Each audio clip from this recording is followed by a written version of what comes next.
ఏంటండి మా పిల్లోని కొట్టేశారంట. చెప్పండి, చెప్పి చూడండి, కొంచెం చెప్పి చూస్తే వింటాడు వీడు. సరేనా? వీడా వీడి ఇంట్లోనే నా మాట విండండి. 2 వేసి చూడండి, గట్టిగా తన్నండి బాగా. అప్పుడే చెప్పిన మాట వింటాడు వాడు. ఇలా అయితే విండు. చెప్పి చెప్పి చేస్తామంటే విండు. 2 వేస్తేనే వింటాడు వాడు. అయ్యో, బైక్ మీద నుంచి పడిపోయినావా? నీకు చెప్పాను కదరా బైక్ డ్రైవ్ చేయొద్దని. నీకు రాదు కదా సరిగ్గా. చూడు ఎన్ని దెబ్బలు తగిలాయో.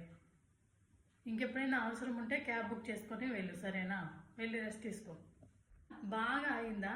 ఓ అంటే బైకు, ఆ అంటే బైకు. బాగా పడ్డావా? ఏదో ఒకటి ఇరిగిపోవలసింది. ఇంట్లో పడింది అలాగా. చీ నాన్న, మా బుజ్జి కదా నువ్వు. ఏడవద్దు, సరేనా? నీకు కావాలా చాక్లెట్? కావాలా చాక్లెట్? కావాలంటే తెప్పిస్తాను నేను. సరే, నీకు నచ్చిన చాక్లెట్ తెప్పిస్తాను. ఏడవద్దు, సరే? ఏడు పాపుతావా లేదా నువ్వు? ఏడు పాపు ఆపకపోతే నేను రూమ్లో పెట్టేస్తాను. మరి చెప్తాను. పో రూమ్లోకి పో. రూమ్లో పోయి ఎలాగైనా ఏడ్చుకొని సావు. ఏడు పాపిన తర్వాతే బయటికి రా.